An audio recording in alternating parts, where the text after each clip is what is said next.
अस्सलाम वालेकुम 735 IT skill में खुशामदीद। आज हम पढ़ेंगे हिस्ट्री ऑफ डाटाबेस सिस्टम। इससे पीछे जितने भी टॉपिक है बगैर कोई स्किप किए हमने सबकी वीडियो बना रखी है। आप प्लेलिस्ट में चेक कर सकते हैं, चैनल की प्लेलिस्ट में जाएं, वहाँ पे डाटाबेस के नाम से प्लेलिस्ट है।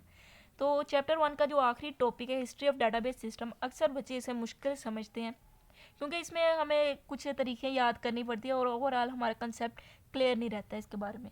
तो मैं आपको जितना जितना बताऊंगी उतना उतना अगर आप अपने जहन में रख लेंगे हमेशा के लिए आपको याद रहेगा। क्योंकि इसमें आपको ओवरऑल मैं आपको ये नहीं कहूँगी यहाँ से शुरू हो जाएं और एक लाइन स्किप किए बगैर सारा का सारा याद करें। बिल्कुल नहीं, मैं आपको कंसेप्ट दूंगी, आपने उसे समझना और अपनी वर्डिंग में लिख देना है। तो चलें स्टार्ट करते हैं। History of database system long question है, इंपॉर्टेंट है, लाजमी करें।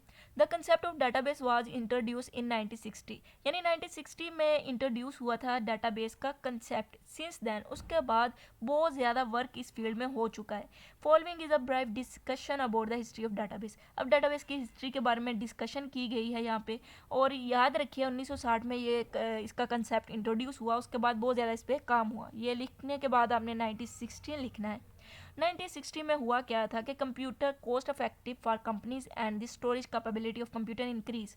कंप्यूटर की जो स्टोरेज कैपेबिलिटी थी वो भी ज़्यादा हो गई थी और कंप्यूटर कॉस्ट इफेक्टिव यानी थोड़ा कम कीमत में कंपनियों के लिए अवेलेबल हो गया।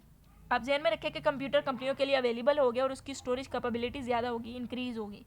To main data model were develop. तब दो मॉडल डिवेल्प हुए थे, एक नेटवर्क मॉडल, एक हैरिचल मॉडल। नेटवर्क मॉडल IMS और हैरिचल CODASYL जो भी कहते हैं इसे, इसका stand for conference on data system language, यानी इसका स्टैंड फॉर आपको MCQs में आ सकता है, आपने याद रखना है। इससे मुराद है conference on data system language.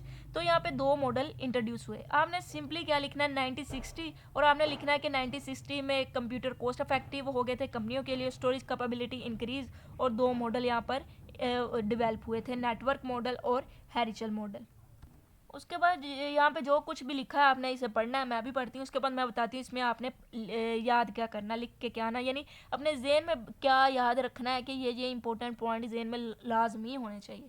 तो एक तो उन्होंने कहा कि एक्सेस ऑफ डाटाबेस व through low level pointer. Pointer से मुराद जो एड्रेस को स्टोर करते हैं।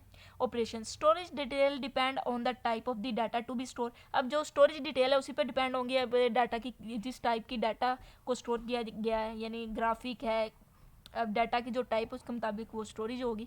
दस adding an extra field to your database required rewriting the underlying access modification schema. अगर आपने कोई एक्स्ट्रा फील्ड को ऐड करना है अपनी डाटाबेस में तो वो रिक्वायर करती है कि आप री राइटिंग और अंडरलाइन करें एक्सेस मॉडिफिकेशन स्कीमा, यानी स्कीमा तक आपको जाकर उसको मॉडिफिकेशन करना होगा। If was on record to be processed, not overall structure of the system. A user would need to know the physical structure of database in order to query for information. इसका जो ये line उन्होंने लिखी है यहाँ पर उसका आप समझ ले, जो थीम है उस लाइन पूरी की डिस्कशन जो ऊपर हुई है उसका थीम है ये कि जो यूज़र है उसको नॉलेज होना चाहिए कि physical structure of database, database के फिज़िकल स्ट्रक्चर के बारे में उसे नॉलेज होना चाहिए, उसके मुताबिक वो कोई क्यूरी करेगा फॉर इंफॉर्मेशन के लिए। तो इसका मतलब इससे जो यूज़र यूज़ कर रहा है ये मॉडल, नेटवर्क मॉडल और हैरिचल मॉडल, तो उससे उसका फिजिकल जो स्ट्रक्चर है उसके बारे में इंफॉर्मेशन होना ज़रूरी है। तो आपने सिर्फ वहाँ पर लिखना है कि 1960 में स्टोरेज कैपेबिलिटी इंक्रीज़ हुई, कंप्यूटर जो थे वो कॉस्ट इफेक्टिव हुए और दो मॉडल आए, और इन मॉडल के बाद आपने ये लिख देना कि यूज़र को नीड थी कि वो जानने कि उसका फिजिकल स्ट्रक्चर क्या है डाटाबेस का। यहाँ पर आप एग्जाम्पल के तौर पर लिख सकते हैं one major commercial success was Sabre system from IBM and American airline. लेकिन इतना अब लिख देंगे तो 1960 के लिए काफ़ी है। उसके बाद 1970 से 72 तक जाएं। EF code propose relation model, आगे हम रिलेशन मॉडल भी पढ़ेंगे, डिस्कस करेंगे मुकम्मल डिटेल के साथ। तो यहाँ पर उन्होंने बताया कि जो EF कोड है उन्होंने प्रपोज किया relation model for database. Database में 1960 के बाद यहाँ पे 1970 से 72 में क्या हुआ कि डॉक्टर EF कोड ने एक मॉडल डाटाबेस के लिए लैंडमार्क पेपर में किया प्रपोज कि how to think about database he disconnect the schema, यानी पिछले हमने जो मॉडल पढ़े उसमें यूज़र को नीड थी कि वो जाने के फिजिकल स्ट्रक्चर क्या है डाटाबेस का, लेकिन यहाँ पर यह कोड ने क्या किया कि उसे डिसकनेक्ट कर दिया कि logical organisation of database from the physical storage method. अब जो स्टोरेज मेथड था और जो स्कीमा था या लॉजिकल ऑर्गेनाइजेशन था उनको आपस में डिसकनेक्ट कर दिया, जिसकी वजह से ये बहुत ज़्यादा उस वक्त स्टैंडर्ड रहा, यानी बहुत ज़्यादा मशहूर रहा या इसकी बहुत ज़्यादा अहमियत रही। ये था 1970 से 72। अब 1970s में हुआ क्या था, यहाँ पर आपने जो याद रखना है, the two main prototype for relation system were develop during 1974-77। यहाँ पर आप देखिए 70 से 72 तक रिलेशन मॉडल आए, आगे इसके दो प्रोटोटाइप्स आए हैं जो कि 1974 से 77 तक रहे। इनमें था कि यहाँ पर these provide nice example of theory lead to best practice.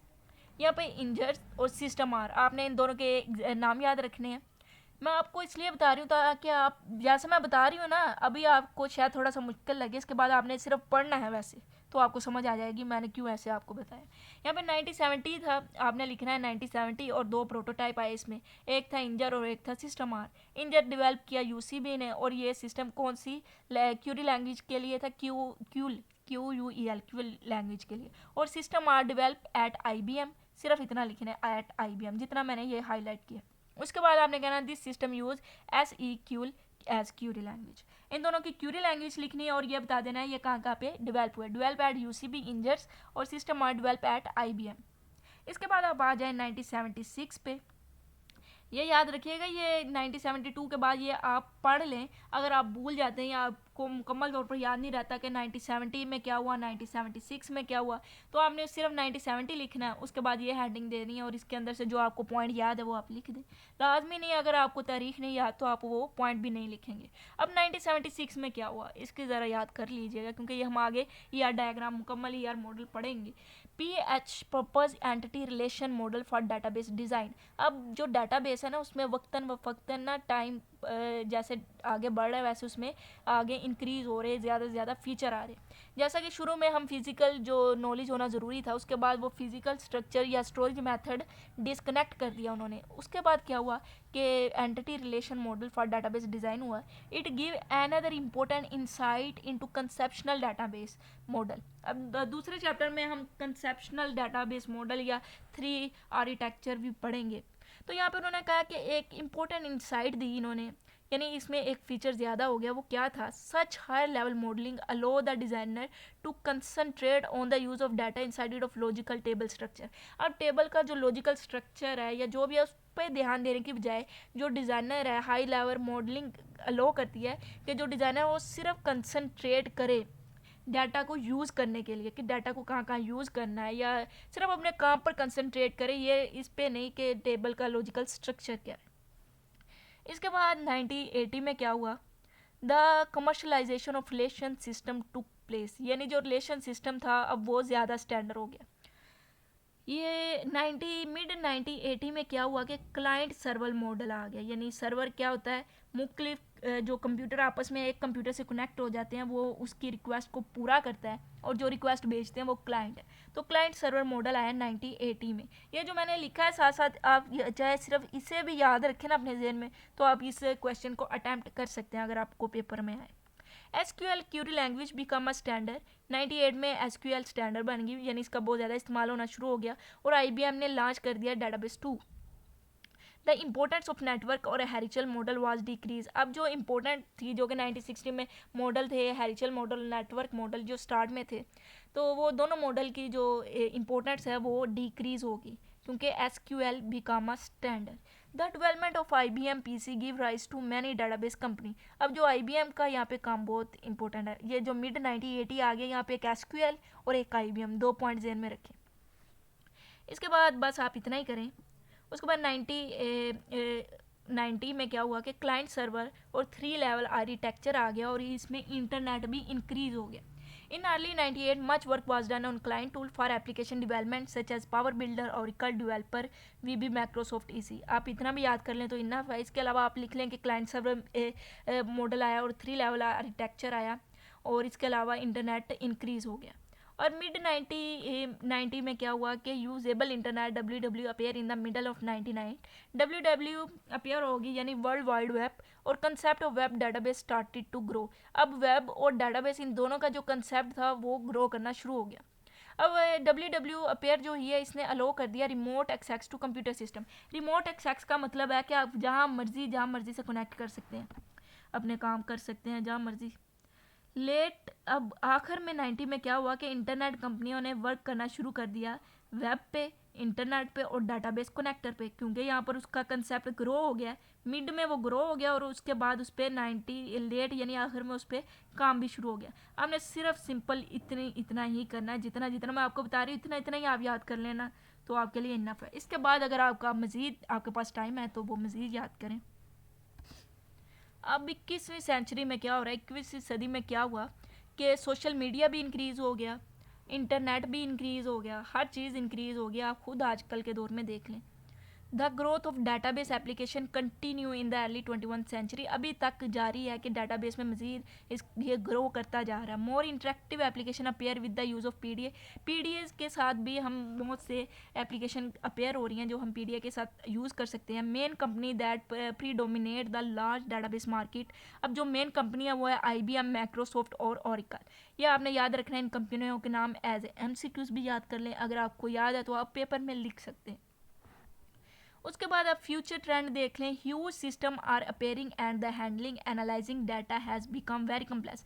जैसे जैसे डाटाबेस ग्रो कर रहा है उसी तरह जो सिस्टम है वो कम्प्लेक्स भी हो रहा है, और इसके अलावा जो डाटा है वो भी बहुत ज़्यादा ह्यूज हो रहा है। Large science database such as genome project, जो logical national security and space exploration data have been develop. अब जैसे जैसे डाटाबेस ग्रो करता है उतना ही वो कम्प्लेक्स हो रहा है, उतना ही ज़्यादा हमारे लिए स्टोरेज भी ज़्यादा होना ज़रूरी है, क्योंकि डाटा भी उतना ज़्यादा हो रहा है। तो आजकल के दौर में जितना ज़्यादा डाटा हो रहा है उतना ही ज़्यादा डाटाबेस ग्रो भी करता है और कम्प्लेक्स भी होता है। सेम इसका यही इतना लाइन का मकसद है। Data mining, data warehousing, data marts are commonly used techniques today. This trend will continue in the future. उन्होंने कहा यही ट्रेंड अब फ्यूचर में भी कंटिन्यू है। XML with Java has become a popular technique. Mobile database is now coming to market in various way. अब mobile database भी आ रहे हैं मुख्तलिफ वेरियस वे में मार्केट में। Distribute transaction processing is also become very popular for business planning in many years. ये तो आप फ्यूचर के ट्रेंड में लिख सकते हैं कि अभी तक ये ग्रो कर रहा है और मज़ीद ये ग्रो कर रहा है, क्योंकि जितना ये ग्रो इसलिए मज़ीद कर रहा है क्योंकि साथ साथ ये कम्प्लेक्स भी होता जा रहा है और हमारे लिए डाटा भी इंक्रीज़ होता जा रहा है। अब डाटा को वो मैनेज करने के लिए इसका ग्रो होना ज़रूरी है। तो आपने बस ये मेन कंसेप्ट याद रखने हैं। अगर आप भूल भी जाएँ तो आप इजीली लिख सकते हैं कि अर्ली 21 सेंचुरी में सोशल मीडिया इंक्रीज़ हो गया है, और इसके अलावा इंटरनेट बहुत ज़्यादा इंक्रीज़ हो गया है, इंसान हर चीज़ डिजिटल हो रही है। तो आप अपने तौर पे भी थोड़ा बहुत लिखते रहा करें, ताकि आपको वो जो चेकर है उसको पता हो कि बच्चे ने समझा है, रट्टा नहीं लगाया। तो आई होप आपको समझ आई। अगर फिर भी समझ नहीं आई तो आप मुझे बता सकते हैं। यहाँ पर ये नहीं है कि सिर्फ आप यही लिखा है, ये तो आपको सोशल मीडिया इंटरनेट के बारे में भी बता रहा है। सवाल आपका डाटाबेस पे है। ये मैंने इसलिए बताया कि यहाँ पे आप ये लिख सकते हैं the growth of database continue in the early 21 century. इसके बाद आप ये भी लिख सकते हैं अंडरलाइनिंग इंक्रीज़ करने के लिए। तो आई होप आपको समझ आई है। अगर नहीं आई तो बराए मेहरबानी वीडियो को 1-2 बार देखें, फिर भी नहीं आई तो आप मुझे बता सकते हैं, इंशाल्लाह मैं आपको रिप्लाई करूँगी। तो इंशाल्लाह अगली वीडियो के साथ मिलते हैं, तब तक के लिए अल्लाह हाफिज़, अपना ख्याल रखिएगा।